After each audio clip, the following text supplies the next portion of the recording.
এটা বাধ্যতামূলক করা যে প্রত্যেক প্রবাসীকে যারা বাংলাদেশি পাসপোর্ট ইউজ করবেন অথবা বাংলাদেশের নো ভিসা স্ট্যাটাস নেবেন তাদের প্রত্যেককেই এই পাসপোর্টের মেয়াদকালে প্রতি বছর একটি নির্দিষ্ট পরিমাণ টাকা বৈধ চ্যানেলে বাংলাদেশে প্রেরণ।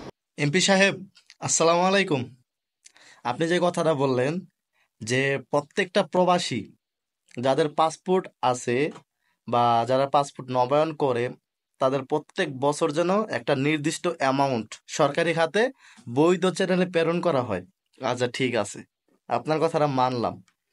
আমরা প্রবাসীরা যখন পাসপোর্ট বানাতে গেছিলাম পাসপোর্ট অফিসে, তখন পাসপোর্ট বানানোর টাকাটাকে আপনি দিছিলেন না আপনার বাপে দিছিল? আমাদের রক্তে কামাই করা টাকা দিয়ে এই পাসপোর্ট বানানো হয়েছে, তাও তো 3 থেকে 4 মাস অপেক্ষা করার পর পাসপোর্ট হাতে পাইছি। এখন পাসপোর্ট নবায়ন করতে গেলে আপনাদের প্রতি বছর নবায়ন থাকাকালীন অবস্থায় প্রতি বছর আপনাদের একটা নির্দিষ্ট অ্যামাউন্ট দিতে হইব, তা না হলে আপনি পাসপোর্টটা নবায়ন না করার জন্য বলতেছেন যে বাধ্যতামূলক করার জন্য। আচ্ছা, ঠিক আছে।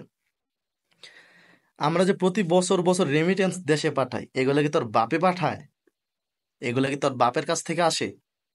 প্রতি বছর বছর একটা প্রবাসীর কাছ থেকে যে পরিমাণ রেমিটেন্স দেশে যাইতেছে, তারপরও বলা হইতেছে যে পাসপোর্ট নবায়ন করার ক্ষেত্রে প্রতি বছর একটা নির্দিষ্ট পরিমাণ অ্যামাউন্ট সরকারি খাতে দেওয়া লাগবে। তারপরে বলা হইতেছে যদি ওইভাবে প্রতি বছর অ্যামাউন্ট না দেওয়া হয় তাইলে ওই প্রবাসীদেরকে দেশের নাগরিকত্ব কিংবা পাসপোর্ট নবায়নের ক্ষেত্রে এটা জোরদার মানে কার্যক্রম করার চেষ্টা চালাইতেছেন আপনি, তাই না? খুব বাইরে গেছেন।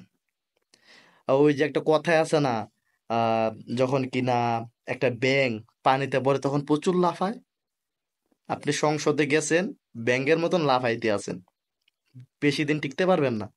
জনগণ এমন টানা টানবো, সাথে কাপড় থাকবো না। তবে একটা কথা মনে রাখেন, প্রবাসীদেরকে নিয়ে কিছু বলার আগে সাবধানে কথা বলবেন, না হইলে বাস কোন দিক দিয়ে ঢুকবো আর কোন দিক দিয়ে বাইরে হইব সেটা টের পাইবেন না।